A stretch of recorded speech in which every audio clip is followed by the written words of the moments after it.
আসসালামু আলাইকুম, আমি আবু আসরাত রাকিব। আমাদের কস্ট অ্যাকাউন্টিং এর মজুরি চ্যাপ্টার আজকে লেকচার 3 চলতেছে। লেকচার 3 আমরা আমাদের যে পিডিএফ আছে, আমরা পিডিএফ এর 4 নম্বর ম্যাথটাকে সমাধান করব। 3 নম্বর ম্যাথটা আপনাদের বাইরের কাছে দেওয়া থাকবে, আপনারা নিজেরা বাড়িতে করে ফেলবেন। দেখেন 4 নম্বর ম্যাথটাতে আমরা আপনার স্ক্রিনে প্রশ্নটাকে দেখতে পারতেছেন কি আছে। একটি কারখানায় ঘন্টা প্রতি উৎপাদন 15 একক, মানে তারা প্রত্যেক ঘন্টাতে 15টা মাল তৈরি করে এবং বরাদ্দকৃত নিশ্চিত মজুরির হার 20 টাকা। অর্থাৎ প্রত্যেক ঘন্টার জন্য তারা 20 টাকা করে মজুরি পায়, বা প্রত্যেকটা এককের জন্য তারা 20 টাকা করে মজুরি পায়। শ্রমিকরা মূল মজুরির 25% মহার্ঘ ভাতা এবং 15% হচ্ছে যাতায়াত ভাতা পায়। মহার্ঘ ভাতাটা হচ্ছে দ্রব্যমূল্যের ঊর্ধ্বগতির ফলে কর্মকর্তাদের বা শ্রমিকদের যে ভাতাটা নির্ধারণ করে ওটা হচ্ছে মহার্ঘ ভাতা, আর যাতায়াত ভাতা পায় 25-15%, এটাও তাদের আয়। নিম্নোক্ত তথ্যাবলী হতে হালসে পরিকল্পনা এবং রোয়ান পরিকল্পনা অনুযায়ী শ্রমিকদের প্রদেয় মজুরি নির্ণয় করো। আমরা দেখতে পাচ্ছি এখানে 4 জন শ্রমিক আছে। সুমি, প্রথমটা হচ্ছে সুমি, সুমা প্রকৃত উৎপাদন দেওয়া আছে, তাদের কার্যঘণ্টা দেওয়া আছে। সাদিয়া এবং রাকিব প্রকৃত উৎপাদন এবং কি তাদের কার্যঘণ্টা দেওয়া আছে। আচ্ছা, আমাদেরকে এখানে বের করতে হবে তাদের প্রদেয় মজুরি বের করতে হবে দুইটা পদ্ধতিতে, একটা হচ্ছে রোয়ান পরিকল্পনা আর একটা হচ্ছে হালসে প্রিমিয়াম পরিকল্পনা। আচ্ছা, এই আমরা জানি যে রোয়ান পরিকল্পনা এবং হালসে প্রিমিয়াম পরিকল্পনা বের করতে হলে বোনাসের একটা মারপ্যাচ থাকে, আর বোনাসের মারপ্যাচটা আপনাকে বের করতে হলে আপনার কয়েকটা জিনিস দরকার। যেমন প্রথম হচ্ছে আপনার বাঁচানো সময়টা বের করতে হবে। বাঁচানো সময়টা বের করতে হলে আপনাকে অবশ্যই প্রমাণ সময়টা লাগবে। আপনার আপনার প্রশ্নে যে সময়গুলো দেওয়া আছে, যেমন সুমি বরাবর 35 ঘন্টা, সুমা বরাবর 40 ঘন্টা, তারপরে হচ্ছে আপনার সাদিয়া বরাবর আপনার দেওয়া আছে 40 ঘন্টা, এরপর হচ্ছে রাকিব বরাবর দেওয়া আছে আপনার 45 ঘন্টা, বা সাদিয়া বরাবর দেওয়া আছে 42 ঘন্টা। এগুলো হচ্ছে তাদের প্রকৃত সময়, কিন্তু প্রমাণ সময় কত সেটা এখানে বলা নাই। কিন্তু এটা বের করার একটা সিস্টেম হচ্ছে, আমরা লিখলাম যে প্রথম আপনাকে গণনা করতে হবে। এরকম প্রথমে আপনি লিখবেন গণনা 1 নাম্বার রোমানে যে প্রমাণ সময় নির্ণয়। দেখেন সুমির ক্ষেত্রে সুমি প্রোডাক্ট তৈরি করছে 630টা, আর এরা বলে দিয়েছে সুন্দরভাবে যে ঘন্টা প্রতি উৎপাদন হচ্ছে 15 একক। তাহলে আপনি 630টা প্রোডাক্ট তৈরি করার জন্য আপনি সময় নিতে হবে 42 ঘন্টা। ঠিক আছে, সময় তৈরি করছে 750 ঘন্টা। প্রত্যেক ঘন্টায় সে যদি 15টা মাল তৈরি করতে পারে তাহলে তার প্রমাণ সময় হয়েছে 50 ঘন্টা সময় লাগবে এই 750টা প্রোডাক্ট তৈরি করতে। সাদিয়া এবং রাকিবের ক্ষেত্রে আমরা দেখতে পারতেছি এটা। এই যে ঘন্টাগুলো দেখতে পারতেছেন, এই ঘন্টাগুলো হচ্ছে তাদের কি প্রমাণ, মানে কারখানা থেকে বরাদ্দ যে এই 630-এর জন্য 42 ঘন্টা সময় নিতে হবে।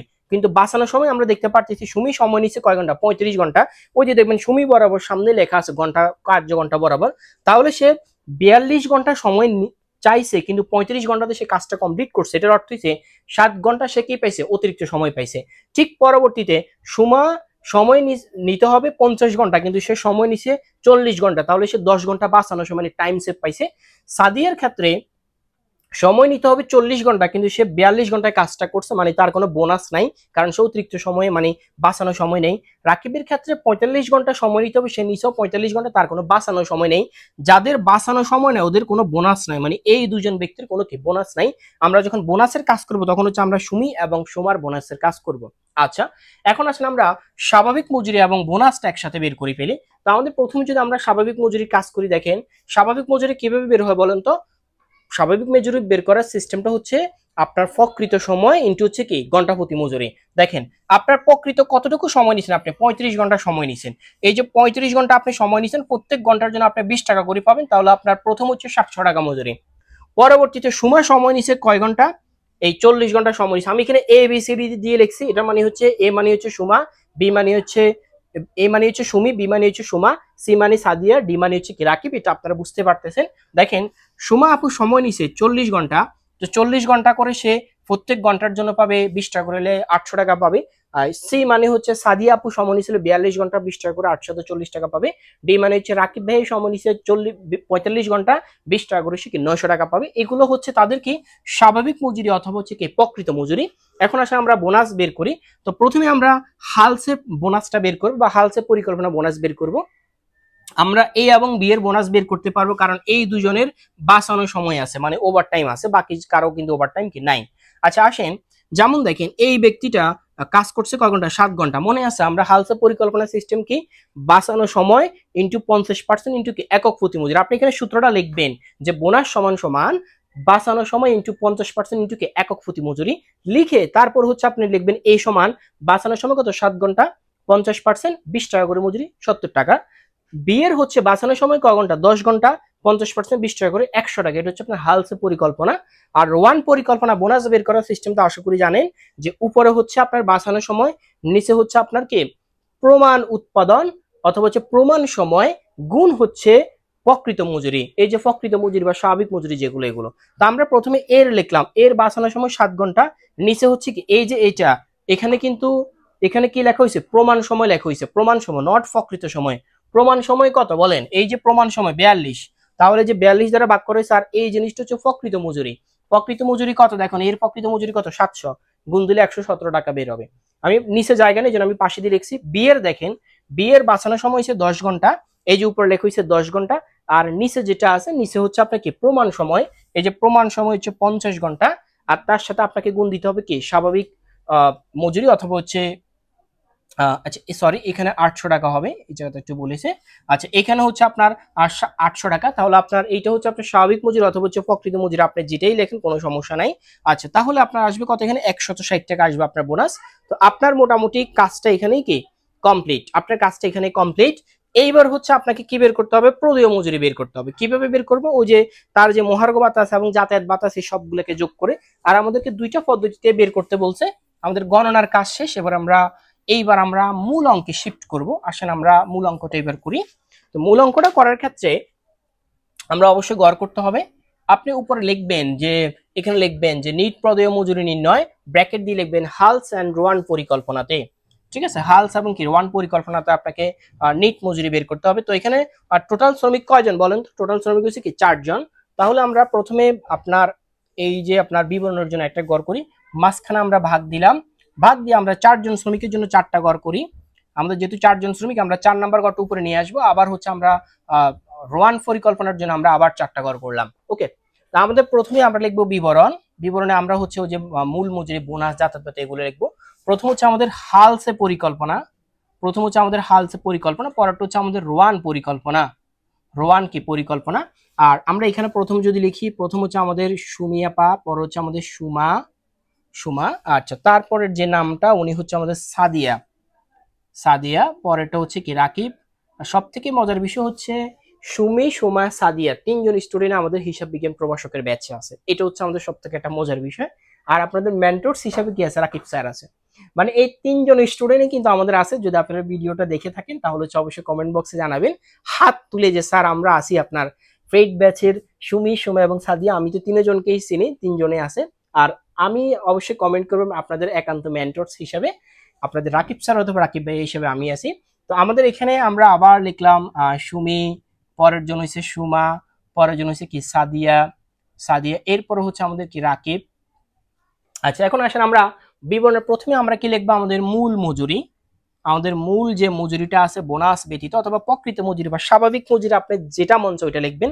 তো আমরা এটা তো বের করছি, আমাদের প্রথম জনের ছিল কত টাকা বলেন তো 700, পরের জন্য ছিল 800। ওই যে আমরা 3 নাম্বার তৃতীয় রেকর্ড আপনার করণীয়তে কাজ করছিলাম বা তৃতীয় গণনাতে আমরা কাজ করছিলাম, এই ব্যক্তিটার হচ্ছে কি 900। আমরা এখানে আবার এই পরিকল্পনা আমাদের 700, 800, তারপর হচ্ছে আপনার 840, আমি একটু সুন্দরভাবে লিখে দিই, এটা হচ্ছে 840, পরের জন্য রয়েছে কত 900। আচ্ছা মূল মজুরি আমরা জানি এটার সাথে বোনাসটাও আসবে, কারণ বোনাসটাও একটা আয়। বোনাসের ক্ষেত্রে আমরা জানি 2 জন ব্যক্তি বোনাস পাইছে, সুমি এবং সোমা, এই 2 জন বোনাস পাইছে। আমাদের সাদিয়া আপু আর আপনাদের রাকিব ভাইয়ের ভাগ্যটা অনেক বেশি খারাপ, যার কারণে আমরা আসলে বোনাস, আমরা লেজি মানুষ তো, যার কারণে আমরা বোনাসটা পাইনি। আচ্ছা যাই হোক, আমাদের প্রথম জনের বোনাস ছিল 70, পরের জনের বোনাস ছিল 100। এই 2 জন ব্যক্তি সাদিয়া আপু এবং রাকিব ভাই আমরা বোনাস পাইনি। আমাদের এত বেশি একটা মনে কষ্ট নেওয়ার দরকার নাই। আর রোয়ান পরিকল্পনাতে বোনাসের মাত্রাটা একটু চেঞ্জ হবে, আমরা জানি 117, আর পরের জন্য রয়েছে 160 টাকা। এই 2 জন মানুষের, এই 2 জন বান্দার, এই মহাভারত অশুদ্ধ করা 2 জন বান্দার বোনাস নেই। আমাদের 2টা পরিকল্পনার কিন্তু বোনাসের সিস্টেমটা আমরা বের করছি, এটার বোনাসটা আমরা বের করছি 4 নম্বরে, এটার বোনাসটা আমরা বের করছিলাম 5 নম্বর রিকোয়ারমেন্টে। আচ্ছা আসেন বোনাসের পর আমরা দেখি আদার্স কোনো খরচ আছে, মানে আয় আছে কিনা। ওরা বলে দিছে মূল মজুরি 25% মহার্ঘ ভাতা পায়। আচ্ছা আমরা এবার লিখি যে মহার্ঘ ভাতা, মহার্ঘ কি ভাতা, মহার্ঘ ভাতাটা বলছে কিসে দেখেন, মূল মজুরির 25%। তাহলে এই মূল মজুরি হচ্ছে এটা, বা স্বাভাবিক মজুরি অথবা প্রকৃত মজুরিটাকে মূল মজুরি বলা হয়। আপনাকে 700 টাকার 25% ধরতে হবে। 700 টাকার 25% হবে 175, পরে হচ্ছে 800 টাকার 25% হবে আপনার 200 টাকা। এরপরে এসে 840 টাকার 25% হবে 210, পরে হবে 200 কত 25। এই ক্ষেত্রেও এদেরও সেম, কারণ এদের কিন্তু মূল মজুরিটা কিন্তু সমান, শুধুমাত্র বোনাসটা একটু পার্থক্য হয়েছে, শুধু কি বোনাসটা একটু কি পার্থক্য হয়েছে, 225 হবে এখানে। আচ্ছা, আর কোনো আয় আছে কিনা আমরা যে পাচ্ছি, একটা যাতায়াত ভাতা আছে, এবার আমরা লিখি যে যাতায়াত ভাতা। যাতায়াত কি ভাতা, যাতায়াত ভাতার ক্ষেত্রে ওরা বলছে 15% পাবে আপনি যাতায়াত ভাতা মূল মজুরির। মনে রাখবেন এই পার্সেন্ট গুলো সবসময় মূল মজুরির উপরে ধরা হবে। তাহলে আপনার 700 টাকার আপনার 15% কয় টাকা হয় দেখেন, 105 টাকা। আপনারা ক্যালকুলেটর মারবেন, এগুলো এমনিতে বের হয়ে আসবে।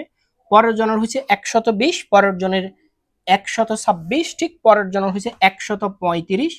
আর এইদেরও অবশ্যই সমান হবে, কারণ মূল মজুরি কিন্তু সকল বান্দার দুইটা পদ্ধতিতেই কি সমান। ঠিক আছে, আমাদের আর কোনো আয় নেই, আমরা ক্যাসাং করে এখানে দাগ দিলাম। এবার হচ্ছে আমরা যোগফল নামাবো। আমাদের প্রথম জনের যোগফল হয়েছে 1050, ক্লোজ মারলাম।